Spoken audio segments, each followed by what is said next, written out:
You're listening to the audio production of Attitude 101, What Every Leader Needs to Know, by John C. Maxwell, published by HarperCollins Leadership, and read by Sean Brunette. Publisher's Preface. Who cares about a person's attitude? As long as someone can do the job, you shouldn't worry too much about it, right? If John Maxwell believed that, you wouldn't have Attitude 101 in your hands right now.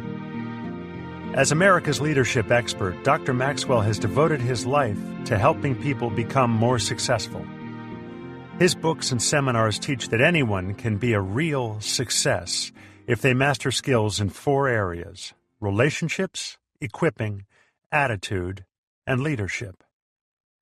This book is designed to give you the essentials of attitude in a quick, easy-to-read format. People's lives are so hectic, their time is valuable, and yet they are also on information overload. More new information has been produced in the last 30 years than in the previous 5,000.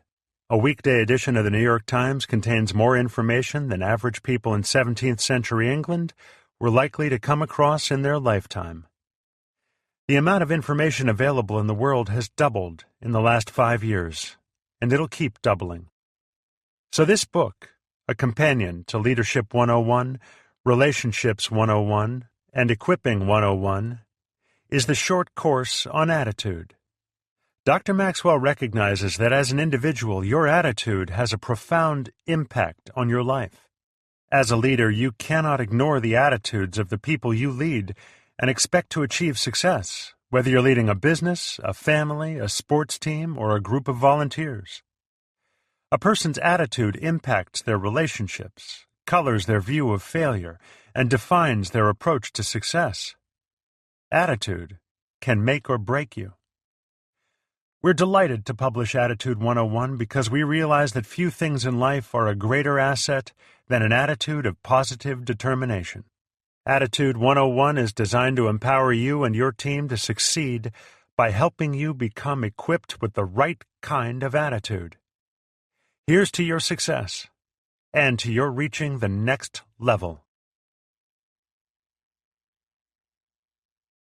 Part 1.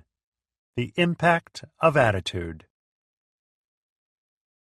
Chapter 1. How does attitude impact leadership? Attitude is always a player on your team. Growing up, I loved basketball.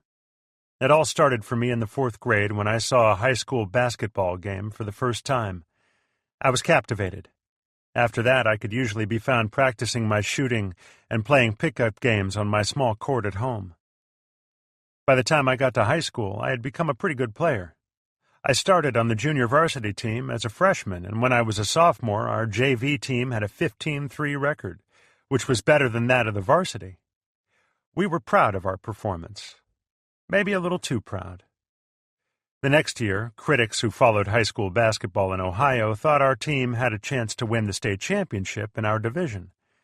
I guess they looked at the players who would return as seniors from the previous year's varsity team, saw the talent that would be moving up from the JV, and figured we would be a powerhouse. And we did have a lot of talent. How many high school teams in the late 1960s could say that all but a couple of players on the team could dunk the ball? But the season turned out far different from everyone's expectations. From bad to worse. From the beginning of the season, the team suffered problems. There were 2 of us juniors on the varsity who had the talent to start for the team. John Thomas, who was the team's best rebounder, and me, the best shooting guard. We thought playing time should be based strictly on ability, and we figured we deserved our place on the team. The seniors, who had taken a back seat to the previous year's seniors, thought we should be made to pay our dues and wait on the bench. What began as a rivalry between the JV and the varsity the year before turned into a war between the juniors and the seniors. When we scrimmaged at practice, it was the juniors against the seniors. In games, the seniors wouldn't pass to the juniors and vice versa. The battles became so fierce that before long the juniors and the seniors wouldn't even work together on the court during games. Our coach, Don Neff, had to platoon us. The seniors would start, and when a substitution became necessary, he'd put not one, but 5 juniors in the game. We became 2 teams on one roster. I don't remember exactly who started the rivalry that split our team, but I do remember that John Thomas and I embraced it early on. I've always been a leader, and I did my share of influencing other team members. Unfortunately, I have to confess that I led the juniors in the wrong direction. What started as a bad attitude and 1 or 2 players made a mess of the situation for everyone. By the time we were in the thick of our schedule, even the players who didn't want to take part in the rivalry were affected. The season was a disaster. In the end, we finished with a mediocre record and never came close to realizing our potential. It just goes to show you, rotten attitudes ruin a team. Talent is not enough. From my high school basketball experience, I learned that talent is not enough to bring success to a team. Of course, you need talent. My friend Lou Holtz, the outstanding college football coach, observed, "You've got to have great athletes to win. You can't win without good athletes, but you can lose with them." But it takes much more than talented people to win. My high school teammates were loaded with talent, and if that were enough, we would have been state champions. But we were also loaded with rotten attitudes. You know which won the battle between talent and attitude in the end. Perhaps that is why to this day I understand the importance of a positive attitude, and have placed such a strong emphasis on it for myself, for my children as they were growing up, and for the teams I lead. Years ago, I wrote something about attitude for my book, The Winning Attitude. I'd like to share it with you. Attitude. It is the advance man of our true selves. Its roots are inward, but its fruit is outward. It is our best friend or our worst enemy. It is more honest and more consistent than our words. It is an outward look based on past experiences. It is a thing which draws people to us or repels them. It is never content until it is expressed. It is the librarian of our past. It is the speaker of our present. It is the prophet of our future. Good attitudes among players do not guarantee a team's success, but bad attitudes guarantee its failure. The following 5 truths about attitudes clarify how they affect teamwork and a leader's team. Number 1. Attitudes have the power to lift up or tear down a team. In The Winner's Edge, Dennis Waitley stated, "The real leaders in business, in the professional community, in education, in government, and in the home also seem to draw upon a special cutting edge that separates them from the rest of society. The winner's edge is not in a gifted birth, in a high IQ, or in talent. The winner's edge is in the attitude, not aptitude." Unfortunately, I think too many people resist that notion. They want to believe that talent alone, or talent with experience, is enough. But plenty of talented teams out there never amount to anything because of the attitudes of their players. Various attitudes may impact a team made up of highly talented players. Abilities plus attitudes equal result. Great talent plus rotten attitudes equals bad team. Great talent plus bad attitudes equals average team. Great talent plus average attitudes equals good team. Great talent plus good attitudes equals great team. If you want outstanding results, you need good people with great talent and awesome attitudes. When attitudes go up, so does the potential of the team. When attitudes go down, the potential of the team goes with it. Number 2. An attitude compounds when exposed to others. Several things on a team are not contagious: talent, experience, and willingness to practice. But you can be sure of one thing: attitude is catching. When someone on the team is teachable and his humility is rewarded by improvement, others are more likely to display similar characteristics. When a leader is upbeat in the face of discouraging circumstances, others admire that quality and want to be like her. When a team member displays a strong work ethic and begins to have a positive impact, others imitate him. People become inspired by their peers. People have a tendency to adopt the attitudes of those they spend time with, to pick up on their mindsets, beliefs, and approaches to challenges. The story of Roger Bannister is an inspiring example of the way attitudes often compound. During the first half of the 20th century, many sports experts believed that no runner could run a mile in less than 4 minutes. And for a long time they were right.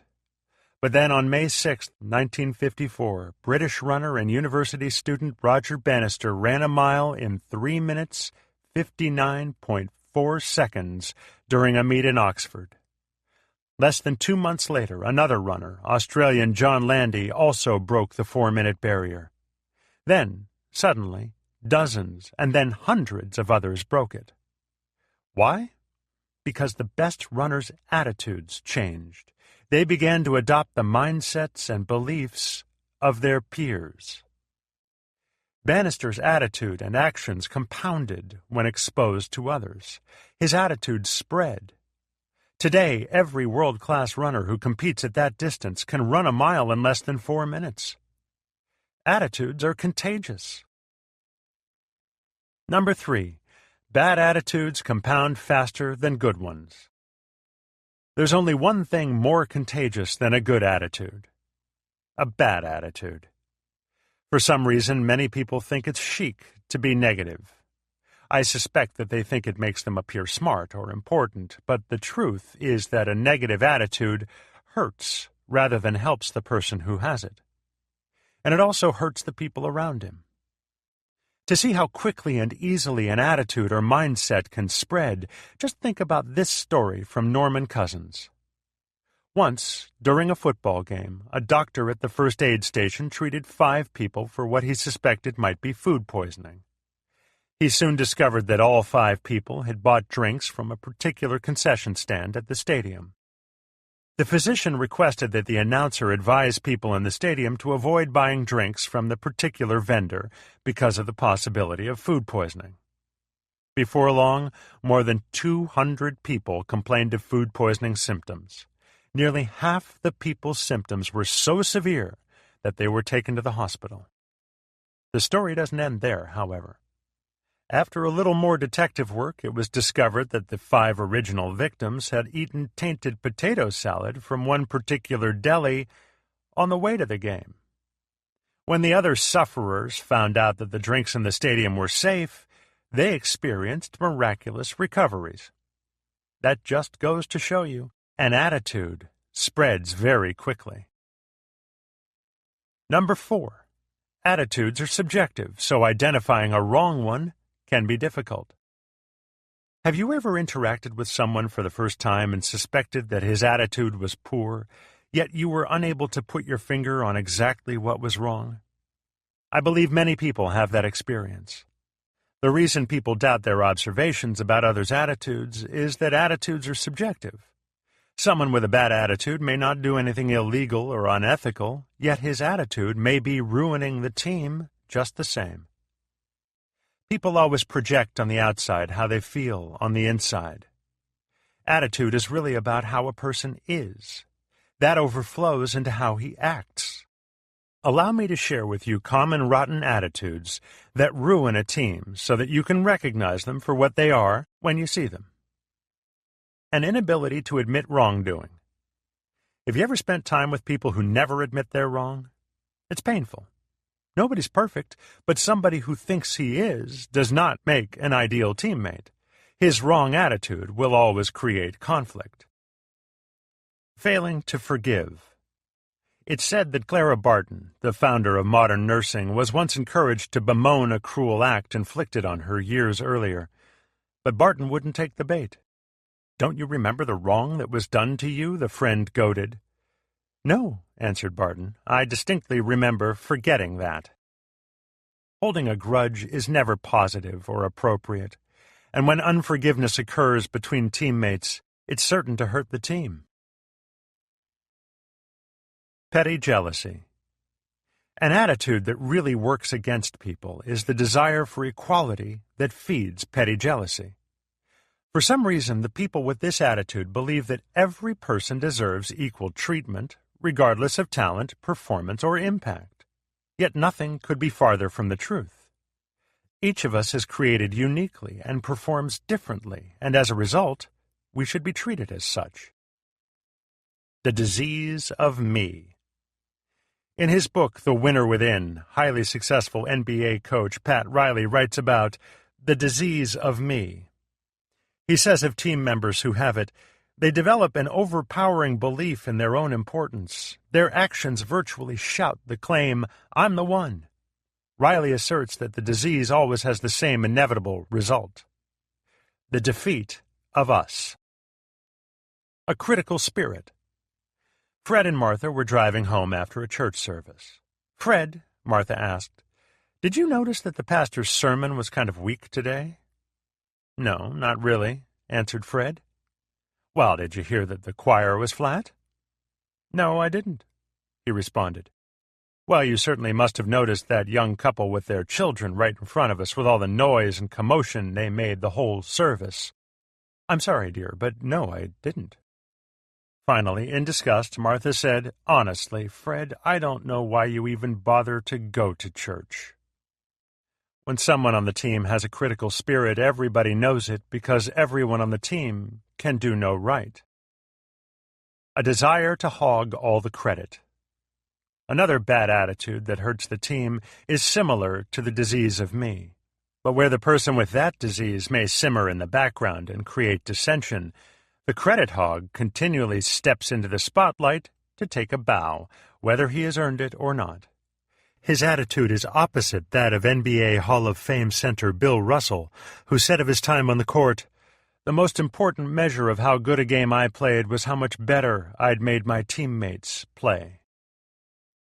Certainly there are other negative attitudes that I haven't named, but my intention isn't to list every bad attitude, just some of the most common ones. In a word, most bad attitudes are the result of selfishness. If one of your teammates puts others down, sabotages teamwork, or makes himself out to be more important than the team, then you can be sure that you've encountered someone with a bad attitude. Number 5. Rotten attitudes, left alone, ruin everything. Bad attitudes must be addressed. You can be sure that they will always cause dissension, resentment, combativeness, and division on a team, and they will never go away on their own if they are left unaddressed. They will simply fester and ruin a team, along with its chances of reaching its potential. Because people with bad attitudes are so difficult to deal with, and because attitudes seem so subjective, you may doubt your gut reaction when you encounter someone with a bad attitude. After all, if it's only your opinion that he has a rotten attitude, then you have no right to address it, right? Not if you care about the team. Rotten attitudes ruin a team. That is always true. If you leave a bad apple in a barrel of good apples, you will always end up with a barrel of rotten apples. Attitudes always impact a leader's effectiveness. President Thomas Jefferson remarked, "Nothing can stop the man with the right mental attitude from achieving his goal. Nothing on earth can help the man with the wrong mental attitude."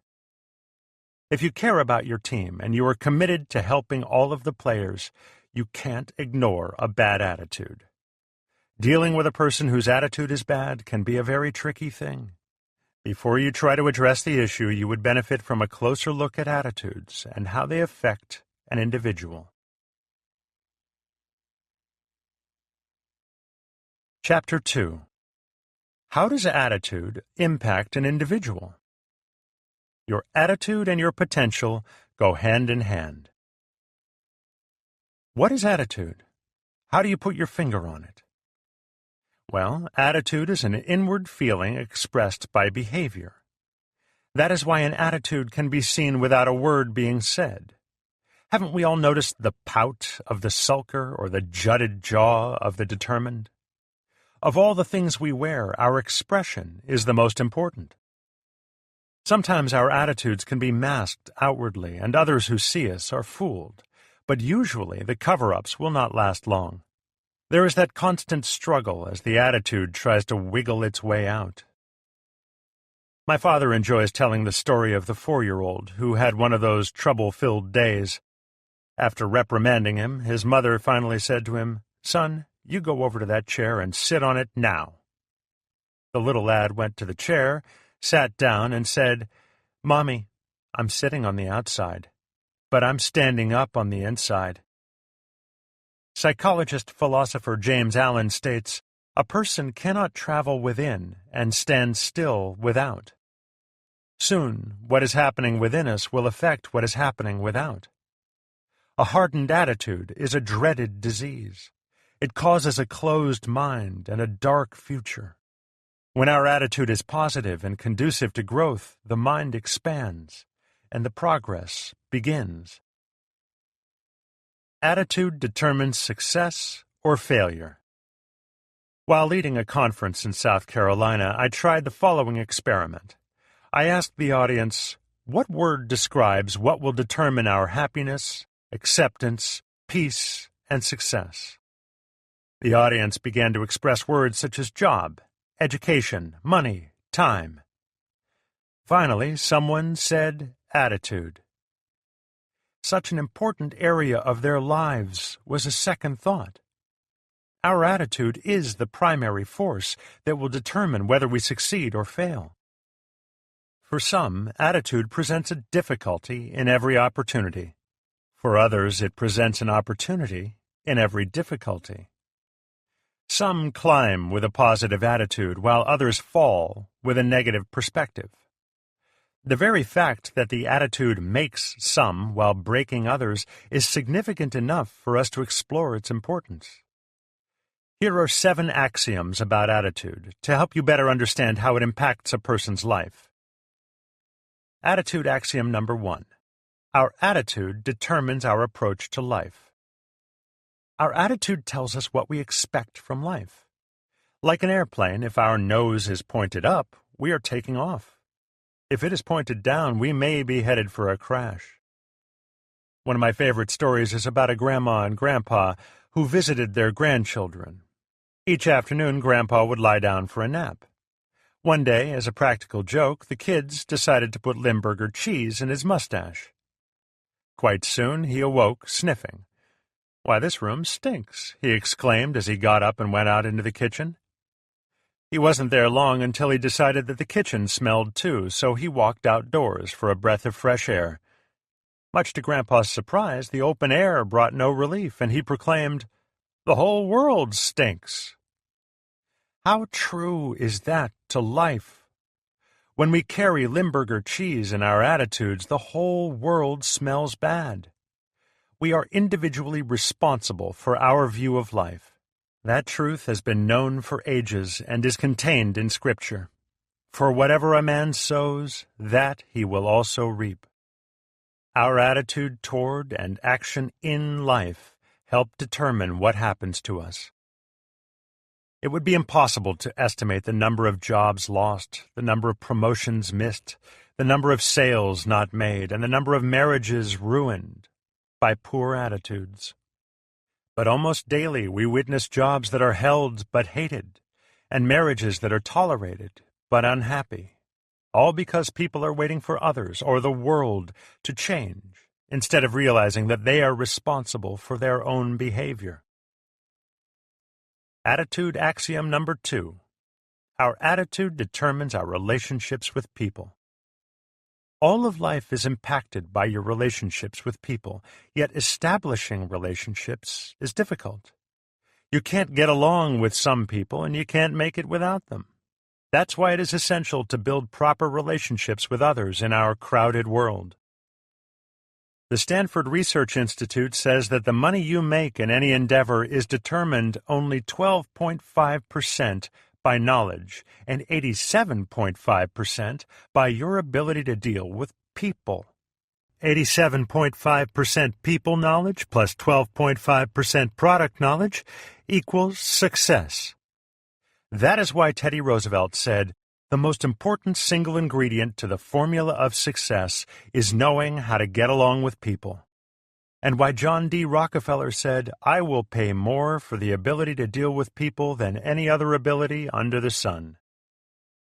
When the attitude we possess places others first and we see people as important, then our perspective will reflect their viewpoint, not ours. Until we walk in another person's shoes and see life through another's eyes, we will be like the man who angrily jumped out of his car after a collision with another car. "Why don't you watch where you're driving?" he shouted wildly. "You're the fourth car I've hit today." Usually the person who rises within an organization has a good attitude.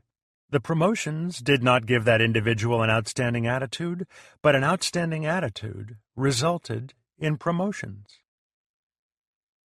Attitude axiom number 3. Often, our attitude is the only difference between success and failure. History's greatest achievements have been made by men who excelled only slightly over the masses of others in their fields. This could be called the principle of the slight edge. Many times that slight difference was attitude. The former Israeli Prime Minister Golda Meir underlined this truth in one of her interviews. She said, "All my country has is spirit. We don't have petroleum dollars. We don't have mines of great wealth in the ground. We don't have the support of a worldwide public opinion that looks favorably on us. All Israel has is the spirit of its people. And if the people lose their spirit, even the United States of America cannot save us." Certainly, aptitude is important to our success in life. Yet success or failure in any undertaking is caused more by mental attitude than by mere mental capacities. I remember times when Margaret, my wife, would come home from teaching school, frustrated because of modern education's emphasis on aptitude instead of attitude. She wanted the kids to be tested on AQ, attitude quotient, instead of just the IQ, intelligence quotient. She would talk of kids whose IQ was high, yet their performance was low. There were others whose IQ was low, but their performance was high. As a parent, I hope my children have excellent minds and outstanding attitudes, but if I had to choose an either-or situation, without hesitation, I would want their AQ to be high. A Yale University president some years ago gave similar advice to a former president of Ohio State. "Always be kind to your A and B students. Someday one of them will return to your campus as a good professor. And also be kind to your C students. Someday one of them will return and build a $2 million science laboratory." There is very little difference in people, but that little difference makes a big difference. The little difference is attitude. The big difference is whether it's positive or negative. Attitude axiom number 4. Our attitude at the beginning of a task will affect its outcome more than anything else. Coaches understand the importance of their teams having the right attitude before facing a tough opponent. Surgeons want to see their patients mentally prepared before going into surgery. Job seekers know that their prospective employer is looking for more than just skills when they apply for work. Public speakers want a conducive atmosphere before they communicate to their audience. Why? Because the right attitude in the beginning ensures success at the end. You are acquainted with the saying, "All's well that ends well"? An equal truth is, "All's well that begins well." Most projects fail or succeed before they begin.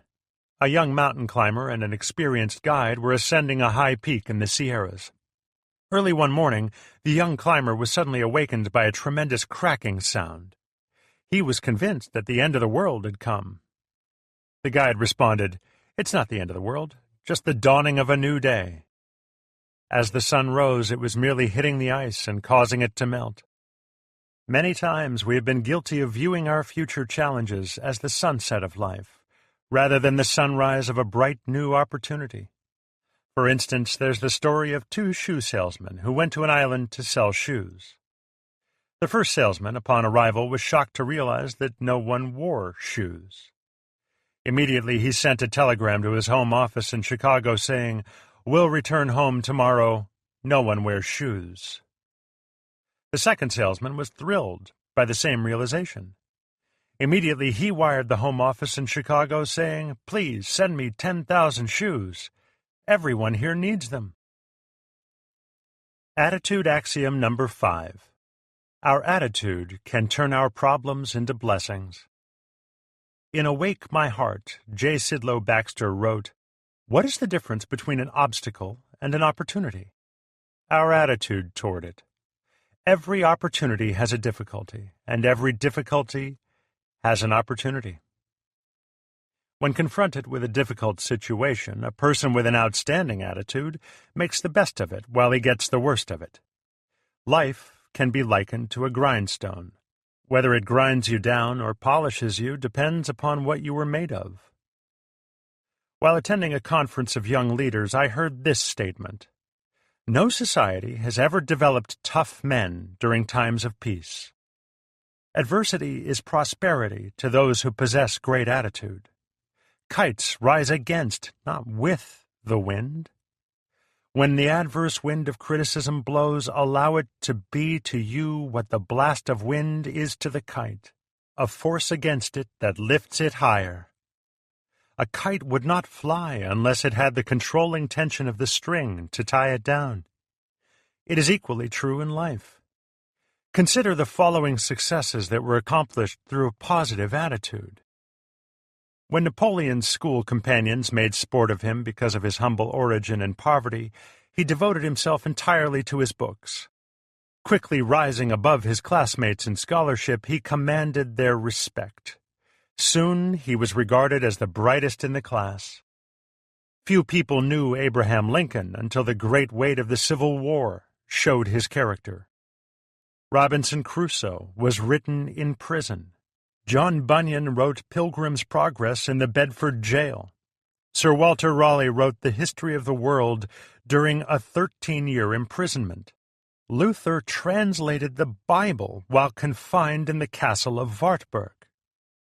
For 10 years, Dante, the author of the Divine Comedy, worked in exile and under the sentence of death. Beethoven was almost totally deaf and burdened with sorrow when he produced his greatest works. When God wants to educate someone, he does not send him to the school of graces, but to the school of necessities. Great leaders emerge when crises occur. In the lives of people who achieve, we read repeatedly of terrible troubles that forced them to rise above the commonplace. Not only do they find the answers, but they also discover a tremendous power within themselves. Like a groundswell far out in the ocean, this force within explodes into a mighty wave when circumstances seem to overcome. Then out steps the athlete, the author, the statesman, the scientist, or the businessman. David Sarnoff said, "There is plenty of security in the cemetery. I long for opportunity." Attitude axiom number 6. Our attitude can give us an uncommonly positive perspective. An uncommonly positive perspective is able to help us accomplish some uncommon goals. I have keenly observed the different approaches and results achieved by a positive thinker and by a person filled with fear and apprehension. For example, in ancient Israel, when Goliath came up against the Hebrews, the soldiers all thought, "He's so big we can never kill him." David looked at the same giant and thought, "He's so big I can't miss." George Sweeting, former president of Moody Bible Institute, tells a story about a Scotsman who was an extremely hard worker and expected all the men under him to be the same. His men would tease him, "Scotty, don't you know that Rome wasn't built in a day?" "Yes," he would answer, "I know that, but I wasn't foreman on that job." Individuals whose attitudes cause them to approach life from an entirely positive perspective are not always understood. They are what some would call no-limit people. In other words, they don't accept the normal limitations of life as most people do. They are unwilling to accept the accepted just because it is accepted. Their response to self-limiting conditions will probably be, why, instead of, okay. Certainly they have limitations. Their gifts are not so plentiful that they cannot fail, but they are determined to walk to the very edge of their potential and the potential of their goals before accepting defeat. They are like bumblebees. According to a theory of aerodynamics, as demonstrated through wind tunnel tests, the bumblebee should be unable to fly. Because of the size, weight, and shape of its body in relationship to the total wingspan, flying is scientifically impossible. The bumblebee, being ignorant of scientific theory, goes ahead and flies anyway and makes honey every day. The future not only looks bright when the attitude is right, but also the present is much more enjoyable. The positive person understands that the journey of success is as enjoyable as the destination. Asked which of his works he would select as his masterpiece, architect Frank Lloyd Wright, at the age of 83, replied, "My next one." A friend of mine in Ohio drove 18-wheelers for an interstate trucking company. Knowing the hundreds of miles he logged weekly, I once asked him how he kept from getting extremely tired. "It's all in your attitude," he replied. "Some drivers go to work in the morning, but I go for a ride in the country." That kind of positive perspective gives him the edge on life. Attitude axiom number 7. Your attitude is not automatically good because you are a religious person. It is noteworthy that the 7 deadly sins, pride, covetousness, lust, envy, anger, gluttony, and sloth, are all matters of attitude, inner spirit, and motives. Sadly, many people of faith carry with them inner spirit problems. They are like the elder brother contained in the parable of the prodigal son, thinking that they do everything right. While the younger brother left home to live a wild life, the elder brother chose to stay home with his father. He wasn't going to spend his time sowing wild oats. Yet when the younger brother returned home, some of the older brother's wrong attitudes began to surface. First was a feeling of self-importance. The elder brother was out in the field doing what he ought to do, but he got mad when the party began at home. His father would never let him have one for himself. That was followed by a feeling of self-pity. The elder brother said, "Look, for so many years I've been serving you, and you have never thrown a party for me. But when your son who wasted all of your money comes home, you give him a big celebration." Often people overlook the true meaning of the story of the prodigal son. They forget that there are not one, but 2 prodigals. The younger brother is guilty of the sins of the flesh, whereas the elder brother is guilty of the sins of the spirit. His problem is his attitude. At the end of the parable, it is the elder brother, the second prodigal, who is outside the father's house. And that is a good lesson for all of us to remember. A poor attitude will take us places we don't want to go. Sometimes it can even take you completely out of the game. On the other hand, a good attitude puts you in the place of greatest potential. Perhaps you're not sure if your attitude is where it ought to be, or maybe you're leading someone whose attitude isn't as positive as it could be. How do you address that? First, you need to know how a person's attitude is formed. That's the subject of the next chapter.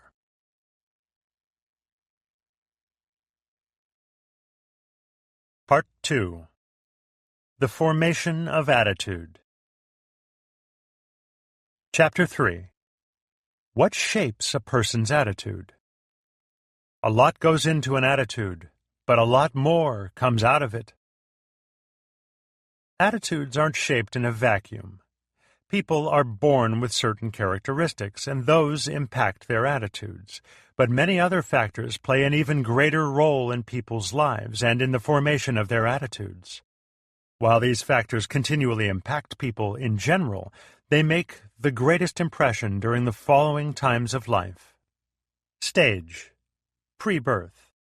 Factor: inherent personality, temperament. Stage: birth. Factor, environment. Stage, ages 1 to 6. Factors, word expression, adult acceptance, affirmation. Stage, ages 6 to 10. Factors, self-image, exposure to new experiences. Stage, ages 11 to 21. Factors, peers, physical appearance. Stage, ages 21 to 61. Factors, marriage, family, job, success, adjustments, assessment of life. Personality, who I am. All people are born as distinct individuals. Even two children with the same parents, same environment, and same training are totally different from each other. These differences contribute to the spice of life we all enjoy. Like tract homes that all look alike, if we all had similar personalities, our journey through life would certainly be boring. I love the story of two men out fishing together who began discussing their wives. One said, "If all men were like me, they would all want to be married to my wife." The other man quickly replied, "If they were all like me, none of them would want to be married to her." A set of attitudes accompanies each personality type.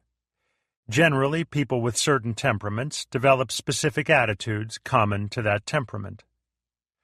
A few years ago, Tim LaHaye, co-author of the popular Left Behind novels, lectured and wrote about the 4 basic temperaments. Through observation, I have noticed that a person with what he calls a choleric personality often exhibits attitudes of perseverance and aggressiveness. A sanguine person is generally positive and looks on the bright side of life. An introspective, melancholy individual can be negative at times, while a phlegmatic is prone to say, "Easy come, easy go." Every individual's personality is composed of a mixture of these temperaments, and there are exceptions to these generalizations. However, a temperament ordinarily follows a track that can be identified by tracing a person's attitudes. Environment. What's around me? I believe that environment is a greater controlling factor in our attitude development than our personality or other inherited traits. Before my wife Margaret and I began our family, we decided to adopt our children. We wanted to give a child who might not normally have the benefit of a loving, faith-filled home an opportunity to live in that environment. Although our children may not physically resemble us, they certainly have been molded by the environment in which we have reared them. The environment of early childhood develops a person's belief system. Children continually pick up priorities, attitudes, interests, and philosophies from their environment. It is a fact that what I really believe affects my attitude. However, things I believe may not be true. What I believe may not be healthy. It may even hurt others and destroy me. Yet an attitude is reinforced by a belief, whether it is right or wrong. Environment is the first influencer of our belief system. Therefore, the foundation of an attitude is laid in the environment to which we were born. Environment becomes even more significant when we realize that the beginning attitudes are the most difficult to change. Word expression. What I hear. You've undoubtedly heard the old saying, "Sticks and stones may break my bones, but names will never hurt me." Don't you believe that? In fact, after the bruises have disappeared and the physical pain is gone, the inward pain of hurtful words remains. Years ago, when I was leading a church, during one of our staff meetings, I asked the pastors, secretaries, and custodians to raise their hands if they could remember a childhood experience that hurt deeply because of someone's words. Everyone raised his hand. One pastor recalled the time when he sat in a reading circle at school. Do you remember how intimidating those sessions were? When his time came to read, he mispronounced the word photography. He read it photography instead of photography. The teacher corrected him, and the class laughed. He still remembers 40 years later. One positive result of that experience was his desire from that moment on to pronounce words correctly. Today, one of the reasons he excels as a speaker is because of that determination. Adult acceptance, affirmation. What I feel. Often when I am speaking to leaders, I tell them about the importance of accepting and affirming the ones they are leading. The truth is, people don't care how much you know until they know how much you care. Think back to your school days. Who was your favorite teacher? Now think of why. Probably your warmest memories are of someone who accepted and affirmed you. We seldom remember what our teachers said to us, but we do remember how they loved us. Long before we understand teaching, we reach out for understanding. Long after we have forgotten the teachings, we remember the feeling of acceptance or rejection. Many times I've asked people if they enjoyed their pastor's sermon the previous week. After a positive response, I ask, what was his subject? 75% of the time, they cannot give me the sermon title. They do not remember the exact subject, but they do remember the atmosphere and attitude in which it was delivered. My favorite Sunday school teachers from my childhood are beautiful examples of this truth. First came Katie, my second-grade teacher. When I was sick and missed her class, she would come and visit me on Monday. She would ask how I was feeling and give me a 5-cent trinket that was worth $1 million to me. Katie would say, "Johnny, I always teach better when you are in the class. When you come next Sunday morning, would you raise your hand so I can see you are in attendance? Then I will teach better." I can still remember raising my hand and watching Katie smile at me from the front of the class. I also remember other kids raising their hands on Sunday when Katie began to teach, and her class grew rapidly. That year, the Sunday school superintendent wanted to split the class and start a new one across the hall. He asked for volunteers for the new class, and no one raised his hand. Why? No kid wanted to go with a new teacher and miss Katie's continual demonstration of love. Another teacher I remember is Glenn Leatherwood. He taught all the junior high school boys in the church where I grew up. Did you ever teach a group of 10 wiggles per minute boys? Usually those teachers go straight from teaching that class to their heavenly reward. But not Glenn. He taught junior high boys for another 30 years. The 12 months I spent in his class made a profound impact on my faith and my life's work. I was also privileged to grow up in a very affirming family. I never questioned my parents' love and acceptance. They continually affirmed their love through actions and words. When our children were growing up, Margaret and I tried to create that same environment for them. I believe that our kids saw or sensed our acceptance and affirmation at least 30 times a day.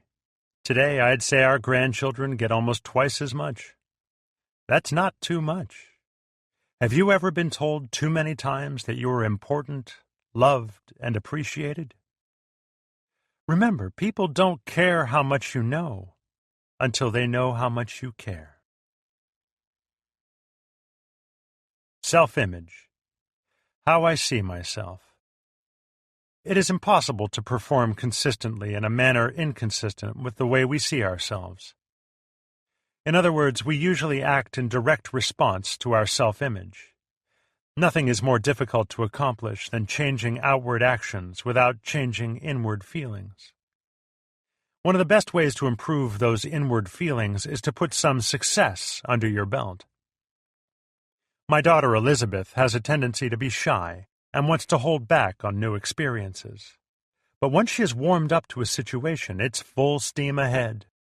When she was in first grade, her school had a candy bar sale. Each child was given 30 candy bars and was challenged to sell every one of them.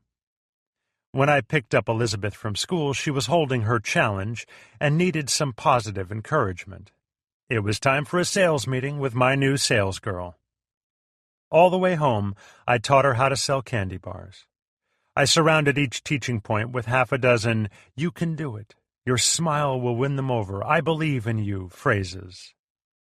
By the end of our 15-minute drive, the young lady sitting beside me had become a charming, committed, saleslady. Off she went to the neighborhood with little brother Joel eating one of the candy bars and declaring that it was truly the best he had ever devoured.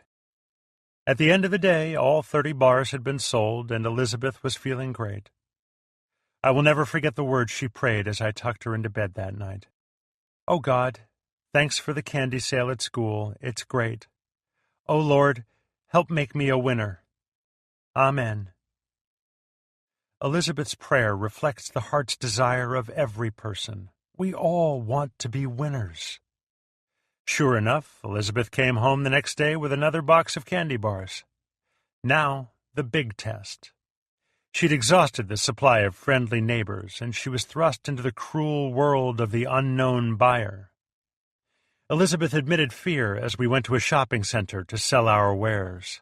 Again, I offered encouragement, a few more selling tips, more encouragement, the right location, more encouragement. And she did it. The experience amounted to 2 days of selling, 2 sold-out performances, 2 happy people, and 1 boosted self-image. How we see ourselves reflects how others see us. If we like ourselves, it increases the odds that others will like us. Self-image sets the parameters for the construction of our attitudes. We act in response to how we see ourselves. We will never go beyond the boundaries that stake out our true feelings about ourselves.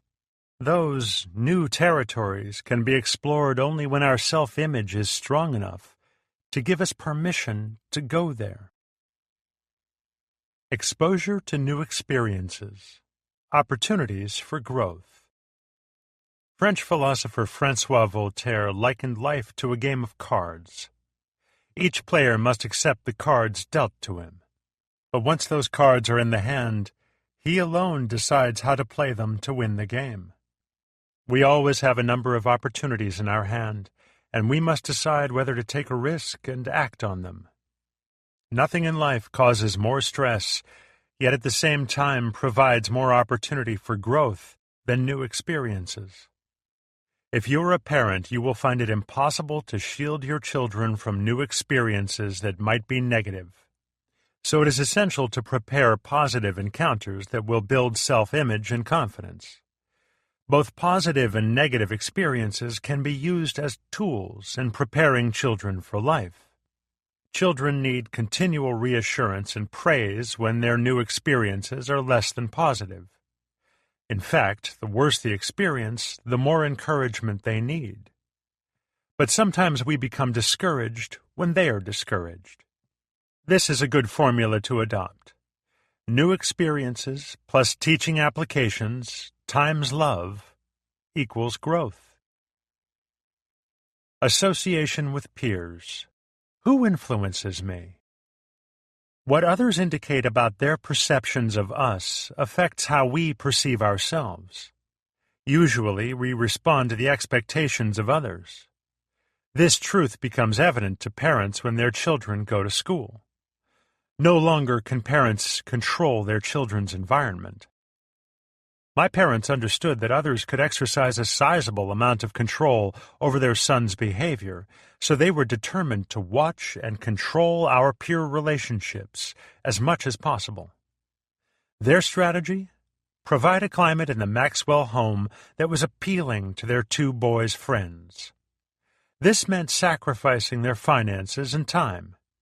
They provided us with a shuffleboard game, ping-pong table, pool table, pinball machine, chemistry set, basketball court, and all the sports equipment imaginable.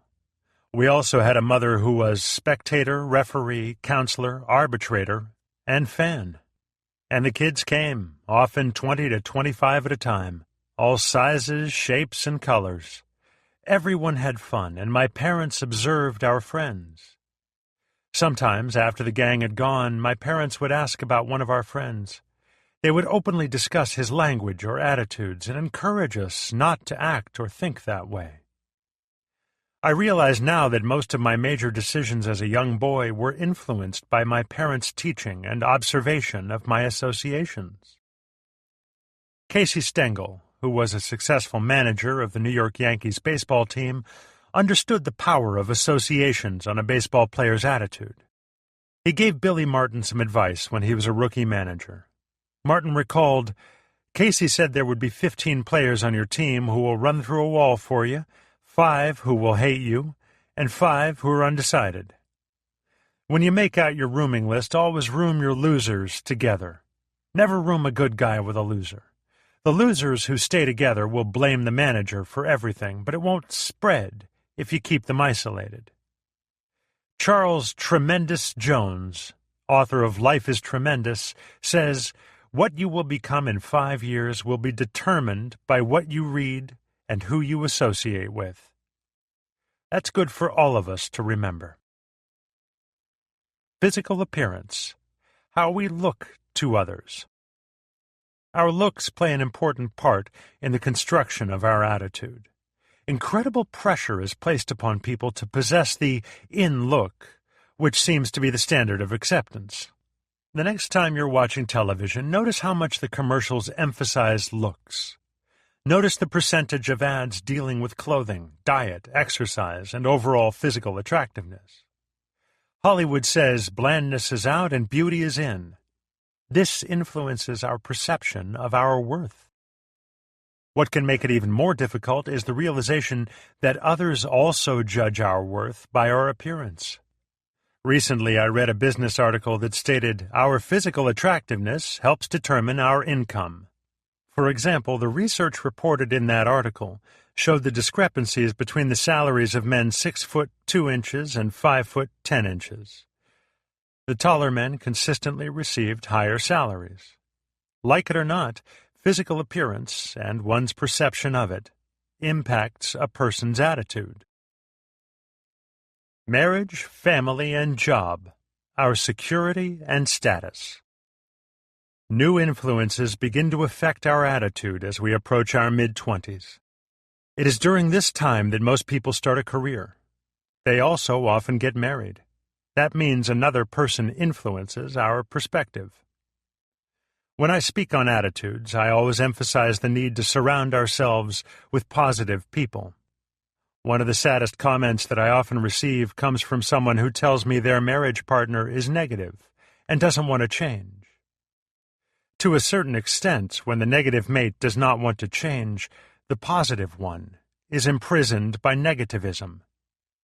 In such situations, I advise the couple to remember their spouse as the person they loved in their courtship days. Their marriage will improve if each other's weaknesses are not emphasized. But many end up in divorce court because the strengths are ignored. The partners go from expecting the best to expecting the worst, from building on strengths to focusing on weaknesses. All of the factors I've mentioned go into the mix of attitude. They have impacted who you are and those whom you lead. But remember this, whether you are 11, 42, or 65, your attitude toward life is still under construction. It's never too late for a person to change his attitude. And that's the subject of the next chapter.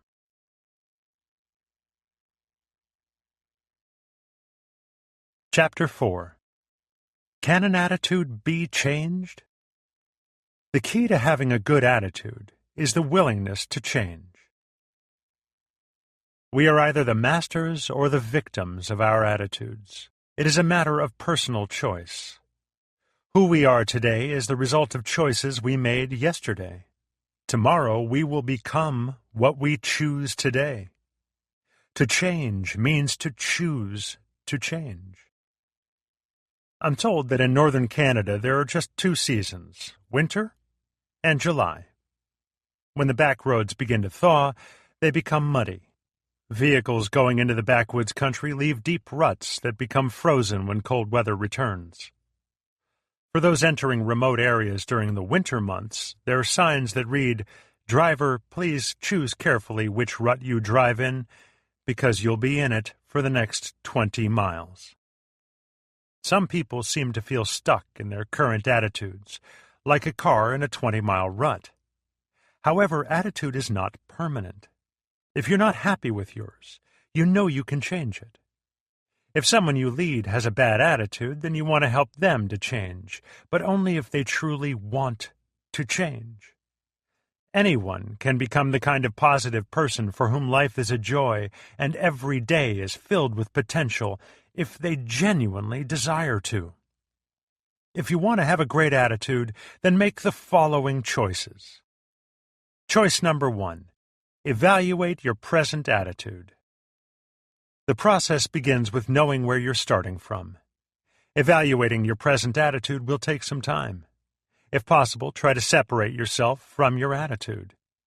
The goal of this exercise is not to see the bad you, but a bad attitude that keeps you from being a more fulfilled person. You can make key changes only when you identify the problem. When he sees a log jam, the professional logger climbs a tall tree and locates a key log, blows that log free, and lets the stream do the rest. An amateur would start at the edge of the jam and move all the logs, eventually moving the key log. Obviously, both methods will get the logs moving, but the professional does his work more quickly and effectively. To find the key logs in your attitude, use the following evaluation process and write your answers in a journal or someplace where you can later refer back to them. Identify problem feelings. What attitudes make you feel the most negative about yourself? Usually, feelings can be sensed before the problem is clarified.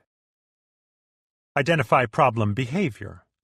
What attitudes cause you the most problems when dealing with others? Identify problem thinking. We are the sum of our thoughts. As a man thinks within himself, so he is.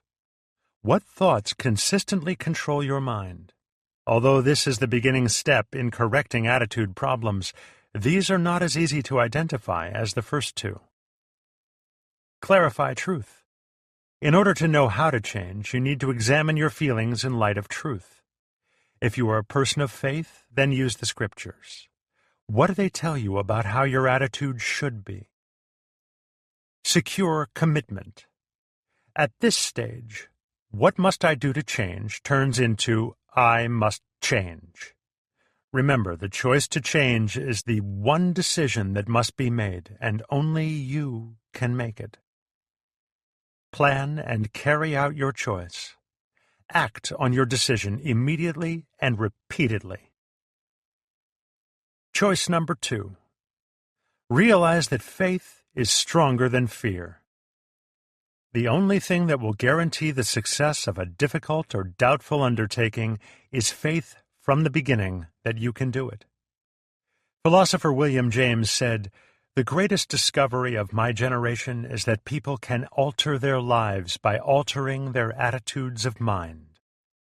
Change depends on your frame of mind. Believe that you can change. Ask your friends and colleagues to encourage you at every opportunity. And if you are a person of faith, ask for God's help. He knows your problems, and He is willing and able to help you overcome them. Choice number 3. Write a statement of purpose.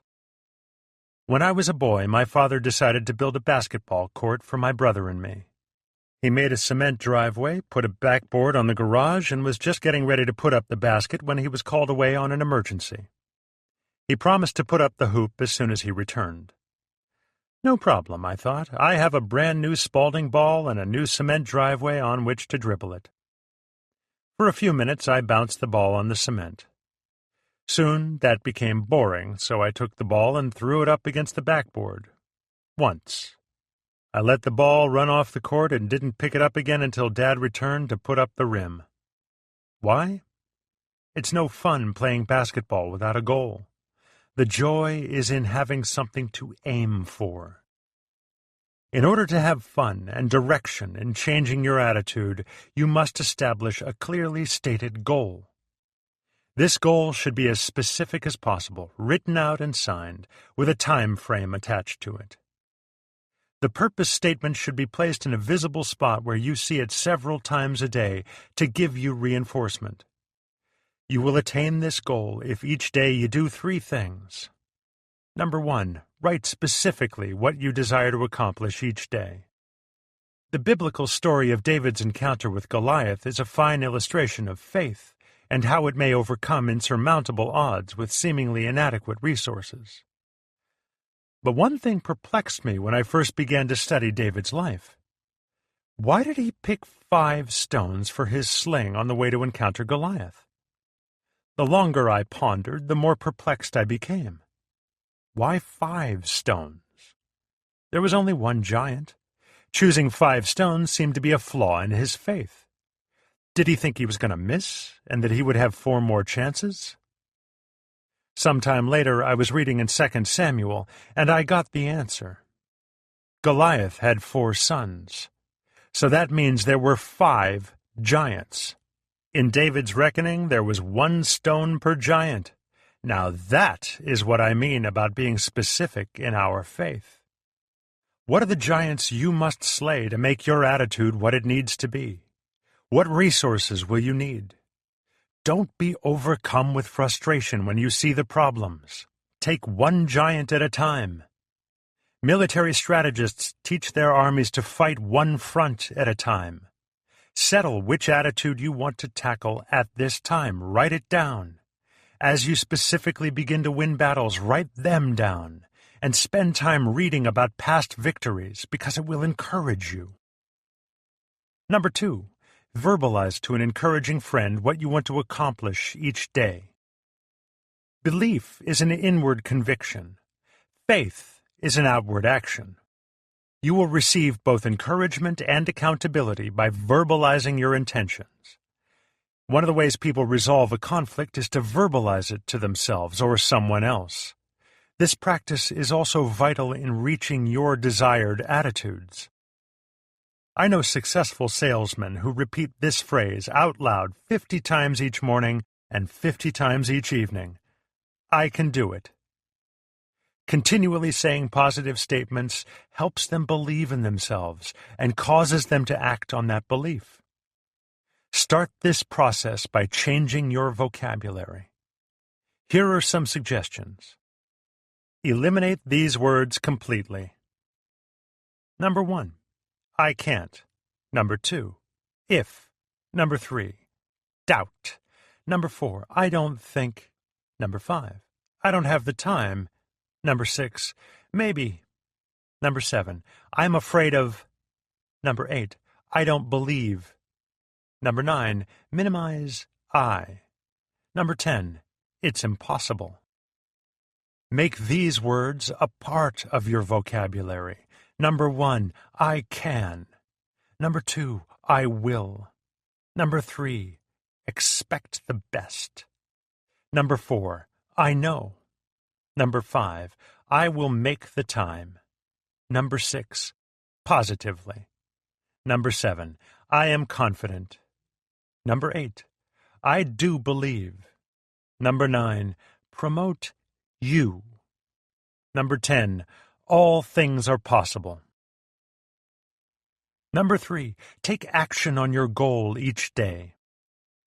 The difference between a wise man and a foolish one is his response to what he already knows. A wise man follows up on what he hears, while a foolish man knows, but does not act. To change, you must take action. And while you're at it, do something positive for someone else, too. Nothing improves a person's outlook like unselfish service to someone with a greater need than their own. Choice number 4. Have the desire to change. No choice will determine the success of your attitude change more than desiring to change. When all else fails, desire alone can keep you heading in the right direction. Many people have climbed over insurmountable obstacles to make themselves better when they realize that change is possible if they want it badly enough. Let me illustrate. While hopping about one day, a frog happened to slip into a very large pothole along a country road. All of his attempts at jumping out were in vain. Soon a rabbit came upon the frog trapped in the hole and offered to help him out. He, too, failed. After various animals from the forest made 3 or 4 gallant attempts to help the poor frog out, they finally gave up. "We'll go back and get you some food," they said. "It looks like you're going to be here a while."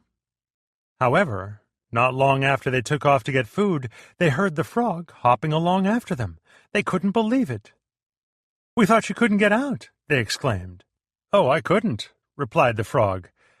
"But you see, there was a big truck coming right at me, and I had to." It is when we have to get out of the potholes of life that we change. As long as we have acceptable options, we will not change. The truth is that most people are more comfortable with old problems than new solutions. They respond to their needs for a turnaround in life like the Duke of Cambridge, who once said, "Any change, at any time, for any reason, is to be deplored." People who believe that nothing should ever be done for the first time never see anything done. People can change, and that is the greatest motivation of all. Nothing sparks the fires of desire more than the sudden realization that you do not have to stay the same. Fall in love with the challenge of change and watch the desire to change grow. That's what happened to Alida Huijsen, 78, of Rotterdam, Netherlands. She had been a smoker for 50 years, and for 50 years she tried to give up the habit, but she was unsuccessful. Then Leo Jensen, 79, proposed marriage and refused to go through with the wedding until Alida gave up smoking. Alida says, "Willpower was never enough to get me off the habit. Love did it." My life is dedicated to helping others reach their potential. I suggest that you follow the advice of Mark Twain, who said, "Take your mind out every now and then and dance on it.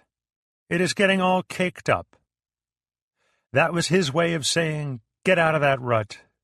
Too many times we settle into a set way of thinking and accept limitations that need not be placed upon us. Embrace change, and it will change you. Choice number 5. Live one day at a time. Any person can fight the battle for just one day.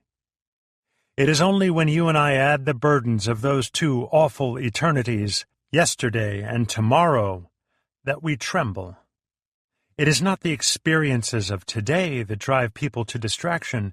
It is the remorse or bitterness for something that happened yesterday, and the dread of what tomorrow may bring. Let us therefore live but one day at a time. Today. Choice number 6. Change your thought patterns.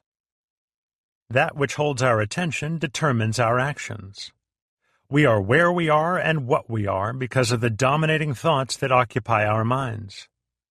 Take a look at this syllogism. It emphasizes the power of our thought life. Major premise: we can control our thoughts. Minor premise: our feelings come from our thoughts. Conclusion: we can control our feelings by learning to change how we think. It is that simple. Our feelings come from our thoughts. Therefore, we can change them by changing our thought patterns. Our thought life, not our circumstances, determines our happiness. Often I see people who are convinced that they will be happy when they attain a certain goal. When they reach the goal, many times they do not find the fulfillment they anticipated. The secret to staying on an even keel? Fill your mind with good thoughts. The Apostle Paul advised, whatever things are true, whatever things are noble, whatever things are of good report, if there is any virtue and if there is anything praiseworthy, meditate on those things. He understood that the things that hold our attention determine our action. Choice number 7. Develop good habits. An attitude is nothing more than a habit of thought. The process for developing habits, good or bad, is the same. It is as easy to form the habit of succeeding as it is to succumb to the habit of failure. Habits aren't instincts. They're acquired actions or reactions. They don't just happen, they are caused. Once the original cause of a habit is determined, it is within your power to accept or reject it. Most people allow their habits to control them. When those habits are hurtful, they negatively impact their attitudes. The following steps will assist you in changing bad habits into good ones. Step number 1. List your bad habits. Step number 2. What was the original cause? Step number 3. What are the supporting causes? Step number 4. Determine a positive habit to replace the bad one. Step number 5. Think about the good habit, its benefits and results. Step number 6. Take action to develop this habit. Step number 7. Daily act upon this habit for reinforcement. Step number 8. Reward yourself by noting one of the benefits from your good habit. Choice number 8. Continually choose to have a right attitude. Once you make the choice to possess a good attitude, the work has only just begun. After that comes a life of continually deciding to grow and maintain the right outlook. Attitudes have a tendency to revert back to their original patterns if they are not carefully guarded and cultivated. As you work to improve your attitude or to help the attitude of someone you lead, recognize that there are 3 stages of change where a person must deliberately choose the right attitude. Early stage. The first few days are always the most difficult. Old habits are hard to break. You must continually be on guard mentally to take the right action. Middle stage. The moment good habits begin to take root, options open that bring on new challenges. During this stage, new habits will form that can be good or bad. The good news is that the more right choices and habits you develop, the more likely other good habits will be formed. Later stage. In the later stage, complacency is the enemy. We all know someone, perhaps us, who lost weight only to fall back into old eating habits and gain it back. Don't let down your guard until the change is complete. And even then, be vigilant and make sure you don't fall into old negative habits. You are the only one who can determine what you will think and how you will act. And that means you can make your attitude what you want it to be. But even if you succeed and become a positive person, that won't shield you from negative experiences. How does a positive person deal with obstacles and remain upbeat? Chapter 5. Can obstacles actually enhance an attitude? The greatest battle you wage against failure occurs on the inside, not the outside. Working artists David Bales and Ted Orland tell a story about an art teacher who did an experiment with his grading system for 2 groups of students. It is a parable on the benefits of failure. Here is what happened. The ceramics teacher announced on opening day that he was dividing the class into 2 groups. All those on the left side of the studio, he said, would be graded solely on the quantity of work they produced. All those on the right, solely on its quality. His procedure was simple. On the final day of class, he would bring in his bathroom scale and weigh the work of the quantity group. 50 pounds of pots rated an A, 40 pounds a B, and so on. Those being graded on quality, however, needed to produce only 1 pot, albeit a perfect one, to get an A. Well, come grading time, and a curious fact emerged. The works of the highest quality were all produced by the group being graded for quantity. It seems that while the quantity group was busily churning out piles of work and learning from their mistakes, the quality group had sat theorizing about perfection and in the end had little more to show for their efforts than grandiose theories and a pile of dead clay. It doesn't matter whether your objectives are in the area of art, business, ministry, sports, or relationships. The only way you can get ahead is to fail early, fail often, and fail forward. Take the journey. I teach leadership to thousands of people each year at numerous conferences, and one of my greatest concerns is always that some people will go home from the event and nothing will change in their lives. They enjoy the show, but fail to implement any of the ideas that were presented to them.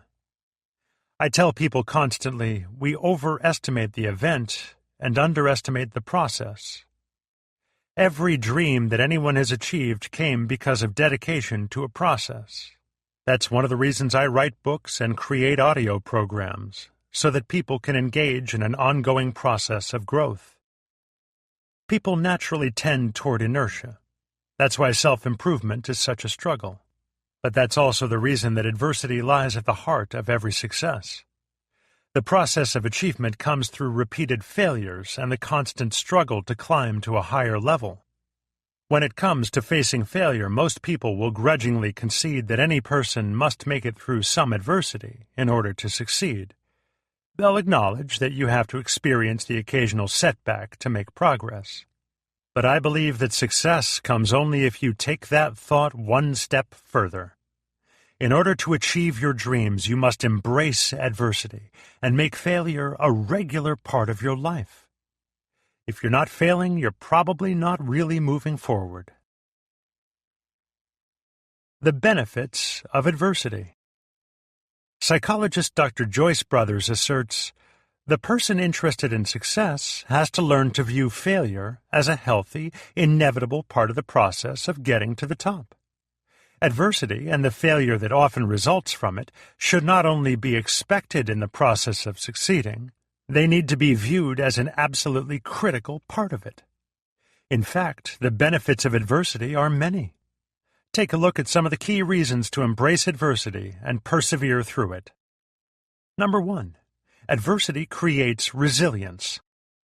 Nothing in life breeds resilience like adversity and failure. A study in Time magazine in the mid-1980s described the incredible resilience of a group of people who had lost their jobs 3 times because of plant closings. Psychologists expected them to be discouraged, but they were surprisingly optimistic. Their adversity had actually created an advantage. Because they had already lost a job and found a new one at least twice, they were better able to handle adversity than those who had worked for only one company and found themselves unemployed. Number 2. Adversity develops maturity. Adversity can make you better if you don't let it make you bitter. Why? Because it promotes wisdom and maturity. American novelist William Saroyan said, "Good people are good because they've come to wisdom through failure." We get very little wisdom from success, you know. As the world continues to change at a faster and faster rate, maturity with flexibility becomes increasingly important. Those qualities come from weathering difficulties. Harvard Business School professor John Cotter says, "I can imagine a group of executives 20 years ago discussing a candidate for a top job and saying, 'This guy had a big failure when he was 32. Everyone else would say, yep, that's a bad sign." I can imagine that same group considering a candidate today and saying, "What worries me about this guy is that he's never failed." The problems we face and overcome prepare us for future difficulties. Number 3. Adversity pushes the envelope of accepted performance.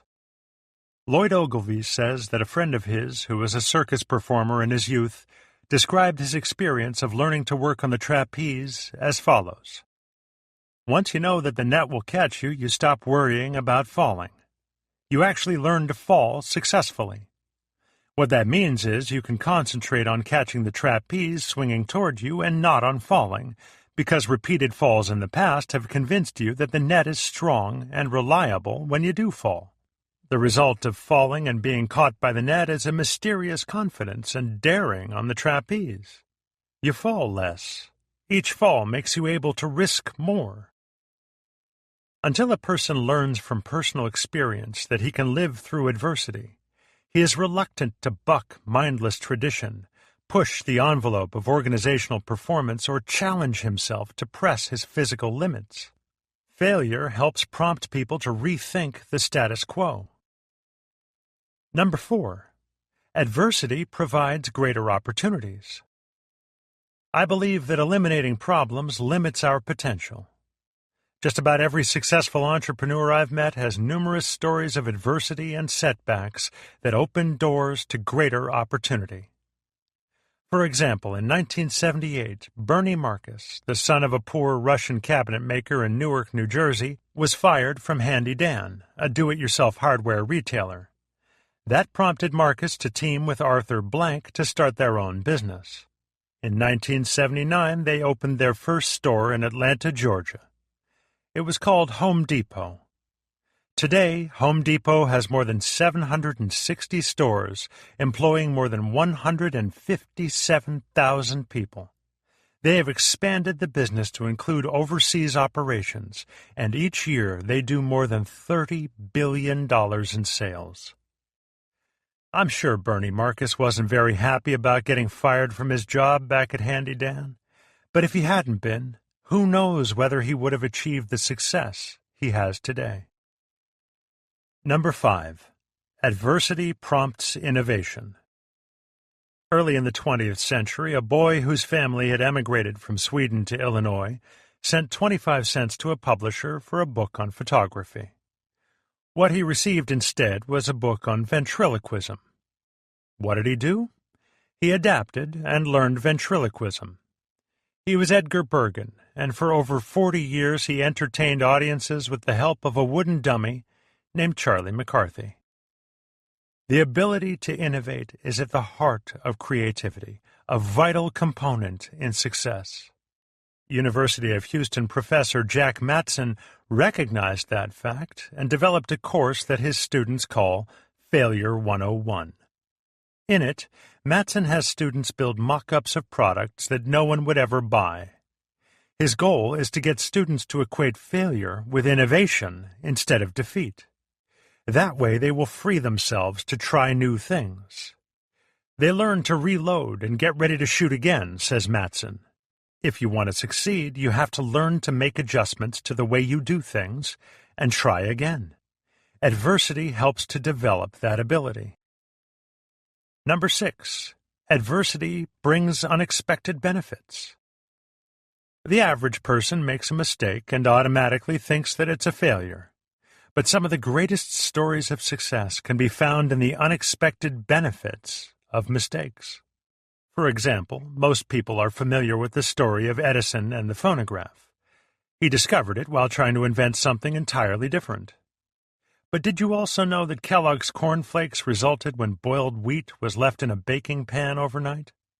Or that Ivory soap floats because a batch was left in the mixer too long and had a large volume of air whipped into it? Or that Scott towels were launched when a toilet paper machine put too many layers of tissue together? Horace Walpole said that in science, mistakes always precede the truth. That's what happened to German-Swiss chemist Christian Friedrich Schonbein. One day he was working in the kitchen, which his wife had strictly forbidden, and was experimenting with sulfuric and nitric acid. When he accidentally spilled some of the mixture on the kitchen table, he thought he was in trouble. He knew he would experience adversity when his wife found out. He hurriedly snatched up a cotton apron, wiped up the mess, and hung the apron by the fire to dry. Suddenly, there was a violent explosion. Evidently, the cellulose in the cotton underwent a process called nitration. Unwittingly, Schonbein had invented nitrocellulose, what came to be called smokeless gunpowder or gun cotton. He went on to market his invention, which made him a lot of money. Number 7. Adversity motivates.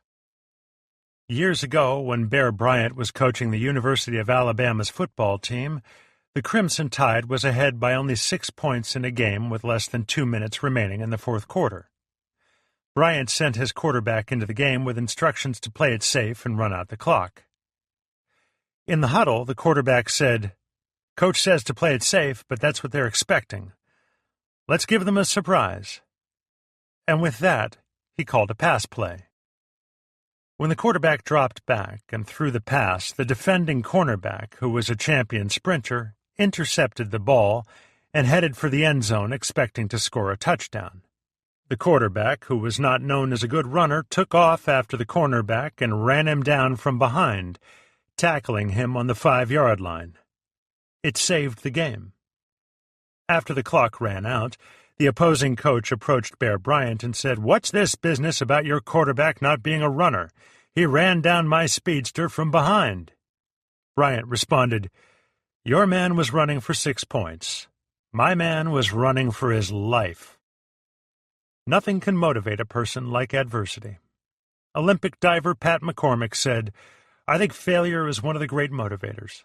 After my narrow loss in the 1948 trials, I knew how really good I could be. It was the defeat that focused all of my concentration on my training and goals." McCormick went on to win 2 gold medals in the Olympics in London that year, and another 2 in Helsinki 4 years later. If you can step back from the negative circumstances you face in life, you will be able to discover that there are positive benefits to your negative experiences. That is almost always true. You simply have to be willing to look for them, and not take the adversity you're experiencing too personally. So if you lose your job, think about the resilience you're developing. If you try something daring and survive, think about what you learned about yourself and how it will help you take on new challenges. If a restaurant gets your order wrong, figure out if it's an opportunity to learn a new skill. And if you experience a train wreck in your career, think of the maturity it's developing in you. Besides, Bill Vaughan says, in the game of life, it's a good idea to have a few early losses, which relieves you of the pressure of having to maintain an undefeated season. Always measure an obstacle next to the size of the dream you're pursuing. It's all in how you look at it. Try, and you can find the good in every bad experience. What could be worse? One of the most incredible stories of adversity overcome and success gained is that of Joseph of the ancient Hebrews. You may be familiar with the story. He was born the 11th of 12 sons in a wealthy Middle Eastern family whose trade was raising livestock. As a teenager, Joseph alienated his brothers. First, he was his father's favorite, even though he was nearly the youngest.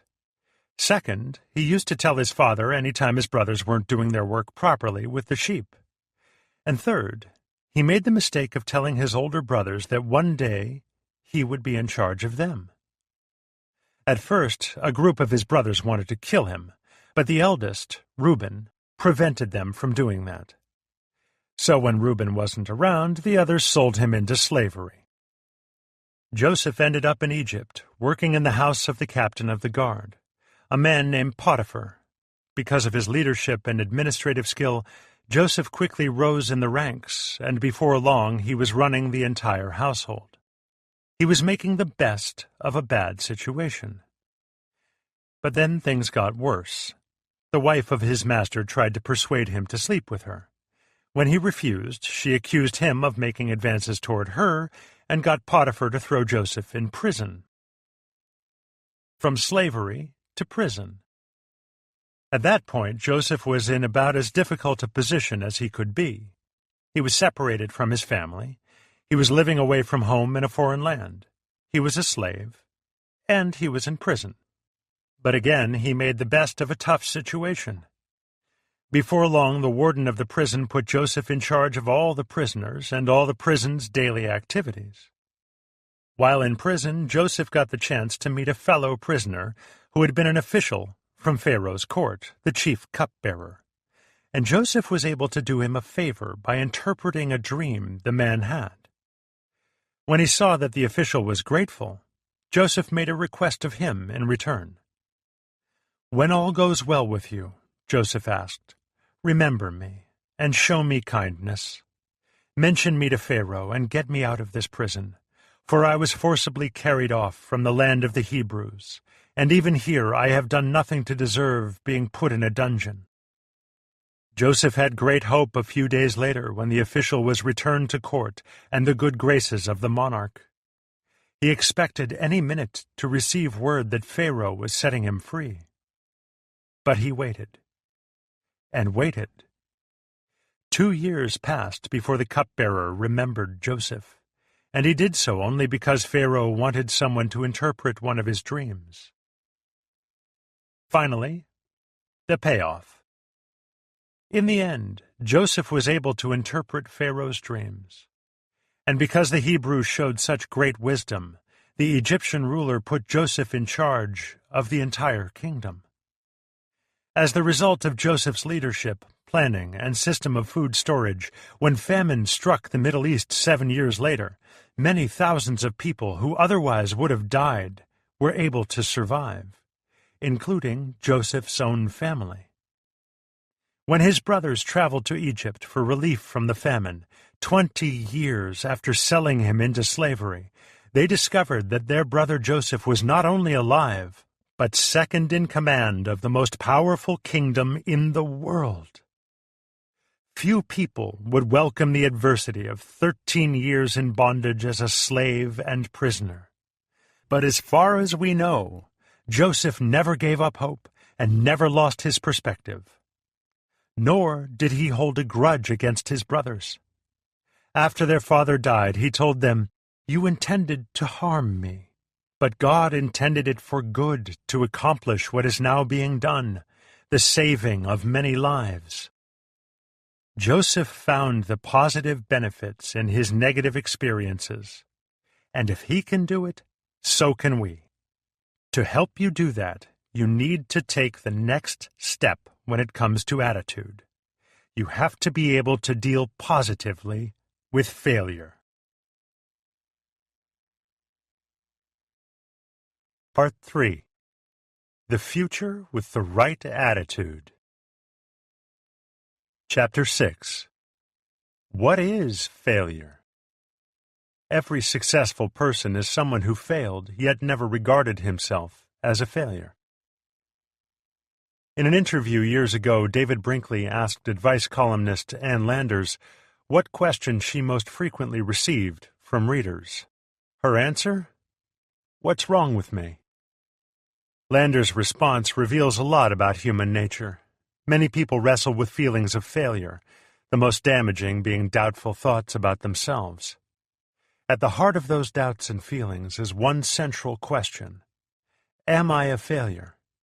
And that's a problem because I believe it's nearly impossible for any person to believe he is a failure and succeed at the same time. Instead, you have to meet failure with the right attitude and determined to fail forward. It seems that advice columnists, such as the late Ann Landers, and humor writers recognize that keeping a good attitude about yourself is important to overcoming adversity and mistakes. The late Irma Bombeck, who wrote a widely syndicated weekly humor column until a few weeks before her death in 1996, had a firm grasp on what it meant to persevere and fail forward without taking failure too personally. From newspaper copy girl to Time magazine cover girl. Irma Bombeck traveled a road that was filled with adversity, starting with her career. She was drawn to journalism early in life. Her first job was as a copy girl at the Dayton Journal-Herald when she was a teenager. But when she went off to college at Ohio University, a guidance counselor advised her, forget about writing.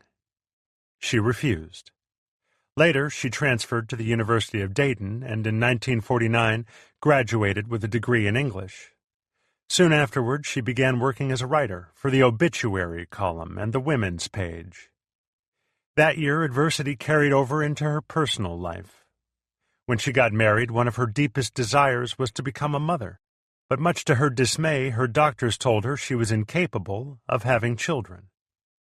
Did she give up and consider herself a failure? No. She and her husband explored the possibility of adoption, and then they adopted a daughter. 2 years later, a surprised Irma became pregnant. But even that brought her more difficulties. In 4 years, she experienced 4 pregnancies, but only 2 of the babies survived. In 1964, Irma was able to convince the editor of a small neighborhood newspaper, the Kettering Oakwood Times, to let her write a weekly humor column.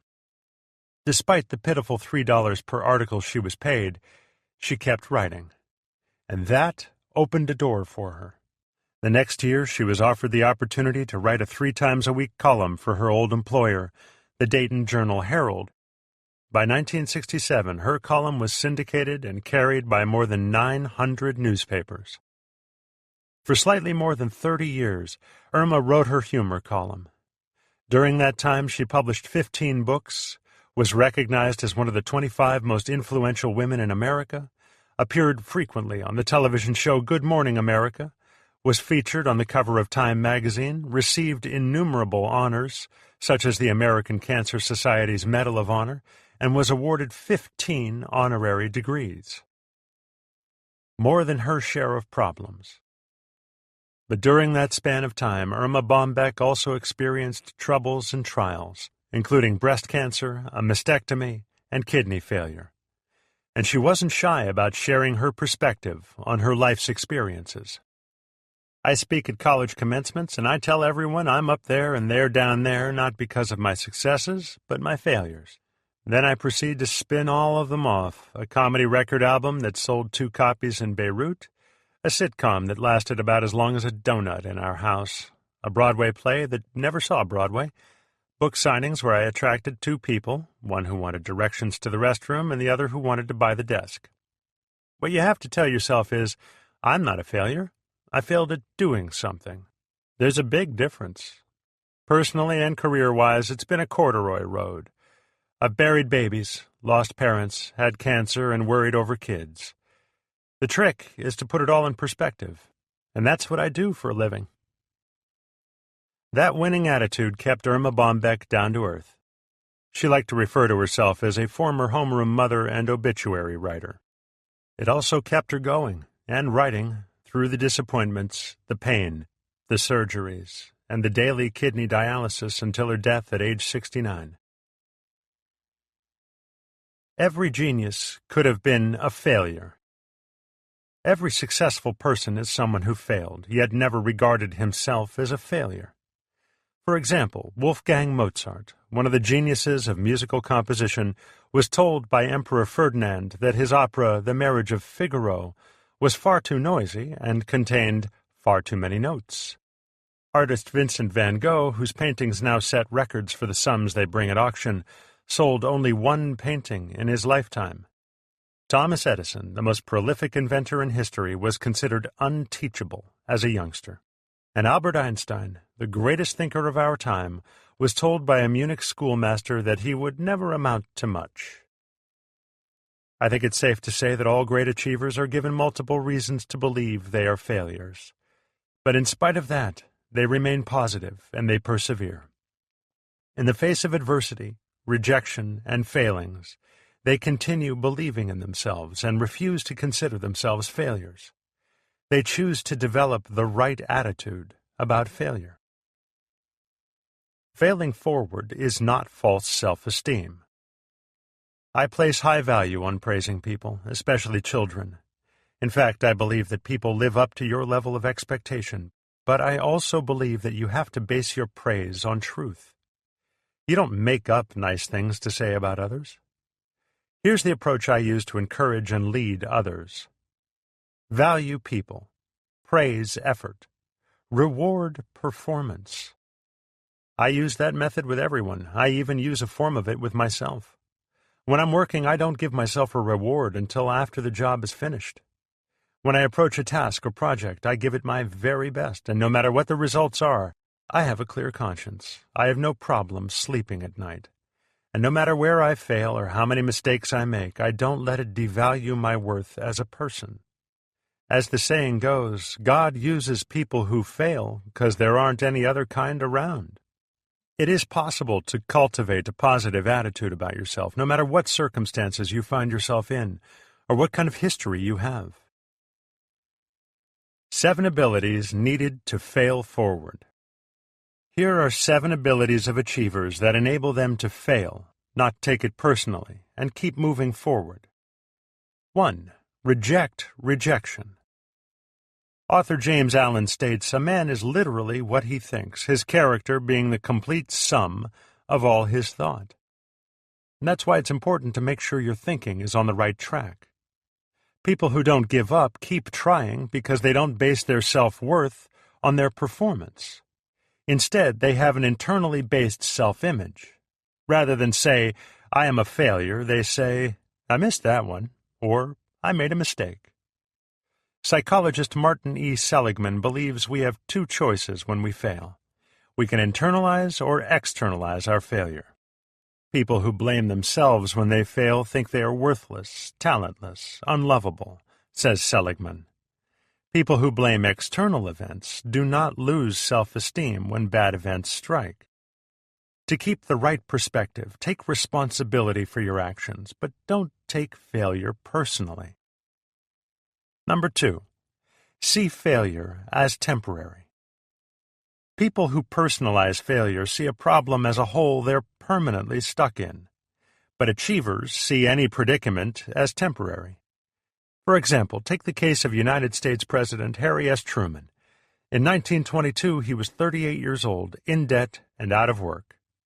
In 1945, he was the most powerful leader of the free world, occupying the highest office in the land. If he had seen failure as permanent, he would have remained stuck and never would have kept trying and believing in his potential. Number 3, see failures as isolated incidents.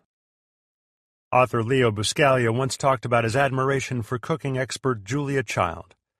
I just love her attitude. She says, "Tonight we're going to make a souffle." And she beats this and whisks that, and she drops the thing on the floor and does all these wonderful human things. Then she takes the souffle and throws it in the oven and talks to you for a while. Finally, she says, "Now it's ready." But when she opens the door, the souffle just falls flat as a pancake. But does she panic and burst into tears? No. She smiles and says, "Well, you can't win 'em all. Bon appetit." When achievers fail, they see it as a momentary event, not a lifelong epidemic. It's not personal. If you want to succeed, don't let any single incident color your view of yourself. Number 4, keep expectations realistic. The greater the feat you desire to achieve, the greater the mental preparation required for overcoming obstacles and persevering over the long haul. If you want to take a stroll in your neighborhood, you can reasonably expect to have few, if any, problems. But that's not the case if you intend to climb Mount Everest. It takes time, effort, and the ability to overcome setbacks. You have to approach each day with reasonable expectations and not get your feelings hurt when everything doesn't turn out perfectly. Something that happened on baseball's opening day in 1954 illustrates the point well. The Milwaukee Braves and the Cincinnati Reds played each other, and a rookie for each team made his major league debut during that game. The rookie who played for the Reds hit 4 doubles and helped his team win with a score of 9-8. The rookie for the Braves went 0 for 5. The Reds player was Jim Greengrass, a name you probably haven't heard. The other guy, who didn't get a hit, might be more familiar to you. His name was Hank Aaron, the player who became the best home run hitter in the history of baseball. If Aaron's expectations for that first game had been unrealistic, who knows? He might have given up baseball. Surely he wasn't happy about his performance that day, but he didn't think of himself as a failure. He had worked too hard for too long. He wasn't about to give up easily. Number 5, focus on strengths. Another way achievers keep themselves from personalizing failure is by focusing on their strengths. Bob Butera, former president of the New Jersey Devils hockey team, was asked what makes a winner. He answered, "What distinguishes winners from losers is that winners concentrate at all times on what they can do, not what they can't do." If a guy is a great shooter but not a great skater, we tell him to think only about the shot, never about some other guy out skating him. The idea is to remember your successes. If a weakness is a matter of character, it needs much attention. Focus on it until you shore it up. Otherwise, the best bet for failing forward is developing and maximizing your strengths. Number 6, vary approaches to achievement. In The Psychology of Achievement, Brian Tracy writes about 4 millionaires who made their fortunes by age 35. They were involved in an average of 17 businesses before finding the one that took them to the top. They kept trying and changing until they found something that worked for them. Achievers are willing to vary their approaches to problems. That's important in every walk of life, not just business. For example, if you're a fan of track and field events, you have undoubtedly enjoyed watching athletes compete in the high jump. I'm always amazed by the heights achieved by men and women in that event. What's really interesting is that in the 1960s, the sport went through a major change in technique that allowed athletes to break old records and push them up to new levels. The person responsible for that change was Dick Fosbury. Where previous athletes had used the straddle method to high jump, in which they went over the bar while facing it with one arm and one leg leading, Fosbury developed a technique where he went over head first with his back to the bar. It was dubbed the Fosbury flop. Developing a new high jump technique was one thing. Getting it accepted by others was another matter. Fosbury remarked, "I was told over and over again that I would never be successful, that I was not going to be competitive, and the technique was simply not going to work. All I could do was shrug and say, 'We'll just have to see.' And people did see. Fosbury won the gold medal in the Mexico City Olympics in 1968, shattering the previous Olympic record and setting a new world record in the process. Since then, nearly all world-class high jumpers have used his technique.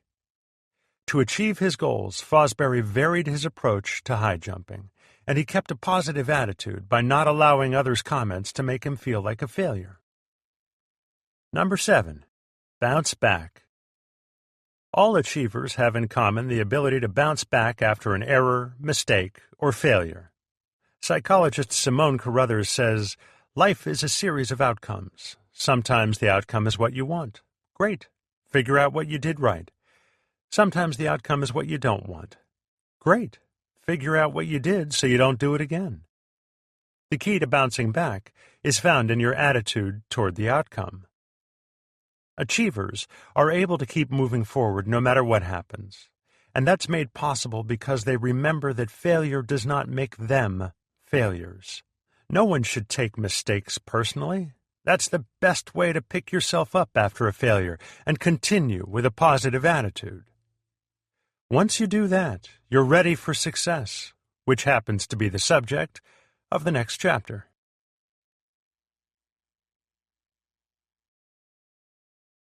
Chapter 7. What is success? Attitude determines how far you can go on the success journey. Do you want to be successful? The problem for most people who want to be successful is not that they can't achieve success. The main obstacle for them is that they misunderstand success. They don't have the right attitude about it. Maltby D. Babcock said, "One of the most common mistakes, and one of the costliest, is thinking that success is due to some genius, some magic, something or other which we do not possess." What is success? What does it look like? Most people have a vague picture of what it means to be a successful person that looks something like this: the wealth of Bill Gates, the physique of Arnold Schwarzenegger or Tyra Banks, the intelligence of Albert Einstein, the athletic ability of Michael Jordan, the business prowess of Donald Trump, the social grace and poise of Jackie Kennedy, the imagination of Walt Disney, and the heart of Mother Teresa. That sounds absurd, but it's closer to the truth than we would like to admit. Many of us picture success as looking like someone other than who we are. That's the wrong way to think about it. If you tried to become just like even one of these other people, you wouldn't be successful. You would be a bad imitation of them, and you would eliminate the possibility of becoming the person you were meant to be. The wrong attitude about success. Even if you avoid the trap of thinking that success means being like some other person, you might still have a wrong attitude toward success. Many people wrongly equate it with achievement of some sort, with arriving at a destination or attaining a goal. Here are several of the most common misconceptions about success. Wealth. Probably the most common misunderstanding about success is that it's the same as having money. A lot of people believe that if they accumulate wealth, they will be successful. But wealth doesn't eliminate current problems, and it introduces many new ones. If you don't believe that, look at the lives of lottery winners. Wealth does not bring contentment or success. A special feeling. Another common misconception is that people have achieved success when they feel happy or successful. But trying to feel successful is probably even more difficult than trying to become wealthy. The continual search for happiness is a primary reason why so many people are miserable. If you make happiness your goal, you are almost certainly destined to fail. You will be on a continual roller coaster, changing from successful to unsuccessful with every mood change. Life is uncertain, and emotions aren't stable. Happiness simply cannot be relied upon as a measure of success. Specific and worthwhile possessions. Think back to when you were a kid. Chances are there was a time when you wanted something badly, and you believed that if you possessed that thing, it would make a significant difference in your life. When I was 9 years old, it was a burgundy and silver Schwinn bicycle, which I received for Christmas. But I soon discovered that it didn't bring me the success or long-term contentment that I hoped for and expected. That process has repeated itself in my life. I found that success didn't come when I became a starter on my high school basketball team, when I became the student body president in college, or when I bought my first house. It has never come as the result of possessing something I wanted. Possessions are at best a temporary fix. Success cannot be attained or measured that way. Power. Charles McElroy once joked, "Power is usually recognized as an excellent short-term antidepressant." That statement contains a lot of truth because power often gives the appearance of success, but even then it's only temporary. You've probably heard before the quote from English historian Lord Acton, "Power tends to corrupt, and absolute power corrupts absolutely." Abraham Lincoln echoed that belief when he said, "Nearly all men can stand adversity, but if you want to test a man's character, give him power." Power really is a test of character. In the hands of a person of integrity, it is of tremendous benefit. In the hands of a tyrant, it causes terrible destruction. By itself, power is neither positive nor negative, and it is not the source of security or success. Besides, all dictators, even benevolent ones, eventually lose power. Achievement. Many people have what I call destination disease. They believe that if they can arrive somewhere, attain a position, accomplish a goal, or have a relationship with the right person, they will be successful. At one time, I had a similar view of success. I defined it as the progressive realization of a predetermined worthwhile goal. But over time, I realized that the definition fell short of the mark. Success isn't a list of goals to be checked off one after another. It's not reaching a destination. Success is a journey. The right attitude about success. If success is a journey, how do you get started? What does it take to be successful? Two things are required: the right attitude toward success and the right principles for getting there. Once you redefine success as a journey, you can maintain the right attitude toward it. Then you're ready to start the process. The results may be as unique as each individual, but the process is the same for everyone. Here is my definition of success. Success is knowing your purpose in life, growing to reach your maximum potential, and sowing seeds that benefit others. When you think of success in this way, you can see why it must be seen as a journey rather than a destination. No matter how long you live or what you decide to do in life, as long as you have the right attitude about it, you will never exhaust your capacity to grow toward your potential or run out of opportunities to help others. When you see success as a journey, you'll never have the problem of trying to arrive at an elusive final destination, and you'll never find yourself in a position where you have accomplished some final goal only to discover that you're still unfulfilled and searching for something else to do. To get a better handle on these aspects of success, let's take a look at each one of them. Knowing your purpose. Nothing can take the place of knowing your purpose.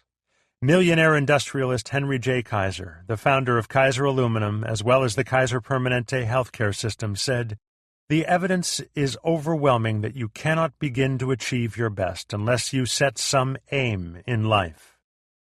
Or, put another way, if you don't try actively to discover your purpose, you're likely to spend your life doing the wrong things. I believe that God created every person for a purpose. According to psychologist Viktor Frankl, everyone has his own specific vocation or mission in life. Everyone must carry out a concrete assignment that demands fulfillment. Therein, he cannot be replaced, nor can his life be repeated.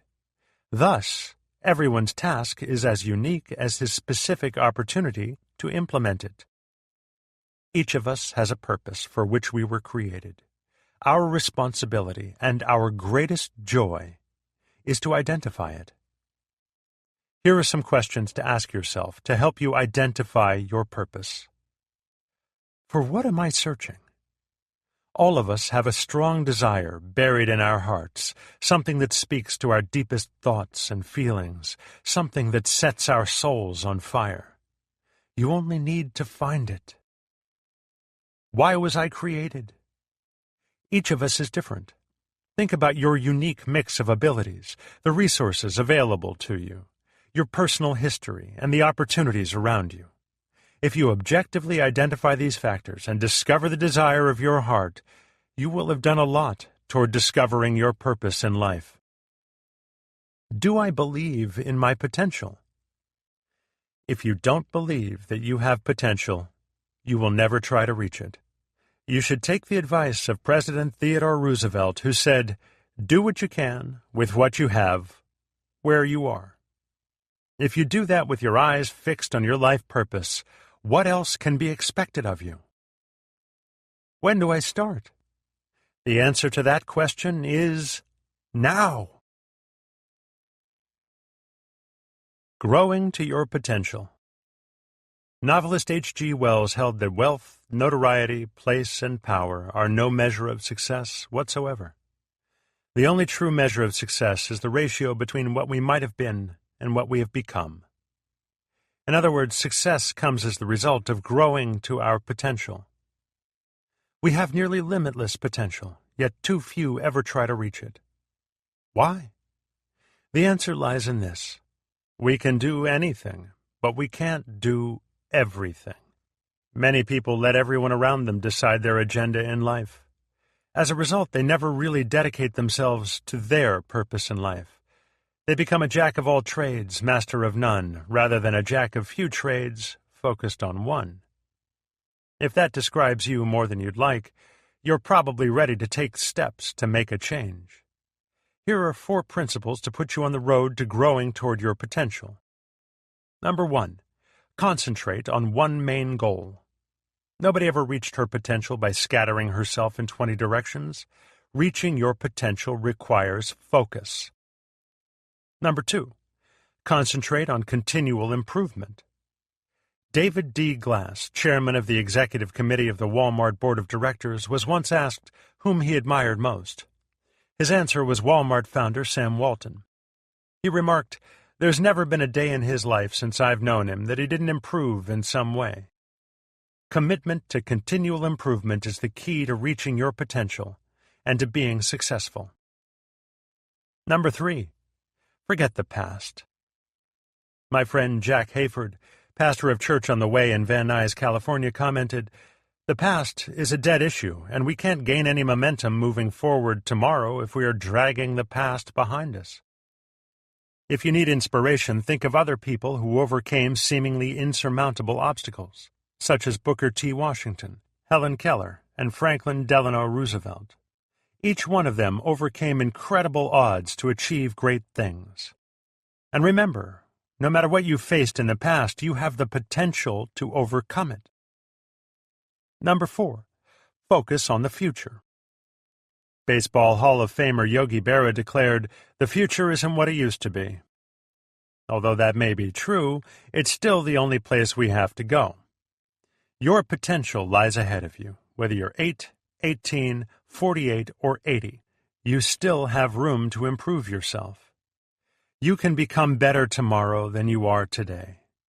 As the Spanish proverb says, "He who does not look ahead remains behind." Sowing seeds that benefit others.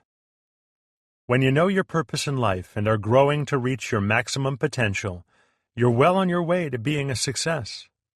But there is one more essential part of the success journey: helping others. Without that aspect, the journey can be a lonely and shallow experience. It's been said that we make a living by what we get, but we make a life by what we give. Physician, theologian, and philosopher Albert Schweitzer stated it even more strongly. The purpose of human life is to serve and to show compassion and the will to help others.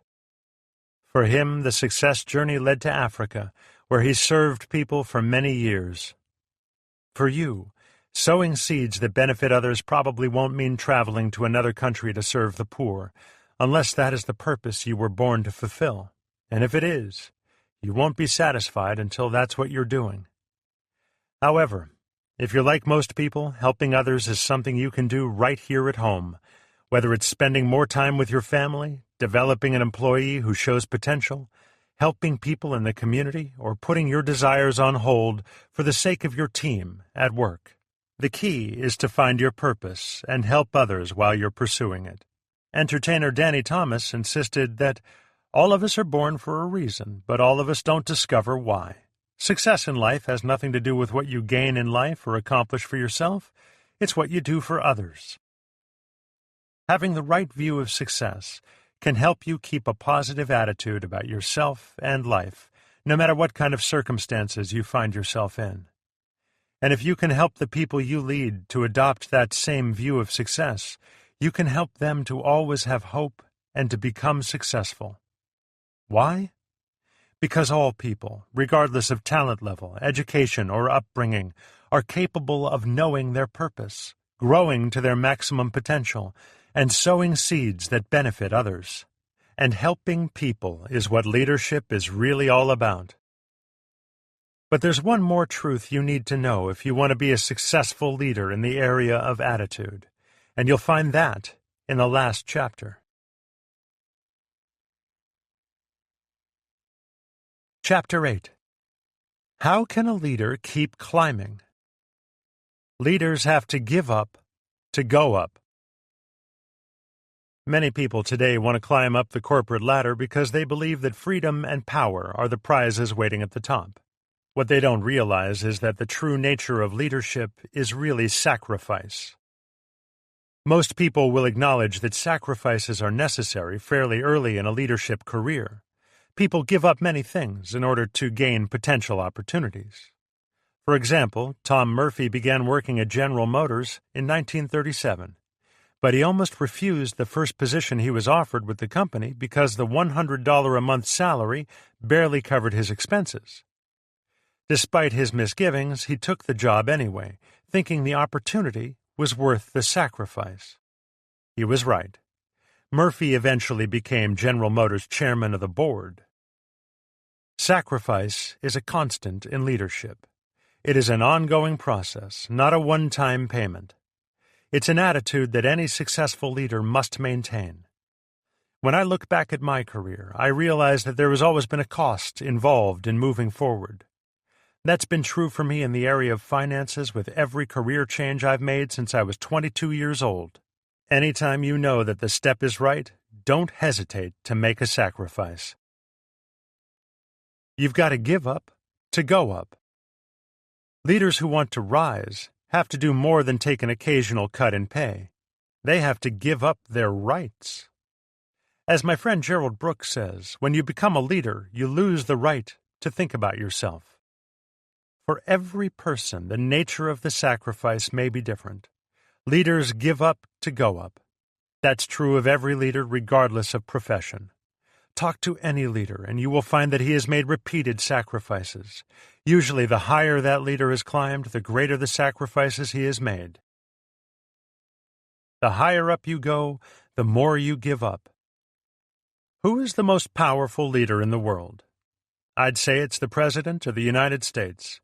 More than any other single person, his actions and words make an impact on people, not just in our country, but around the globe. Think about what he must give up to reach the office of president and then to hold that office. His time is no longer his own. He is scrutinized constantly. His family is under tremendous pressure.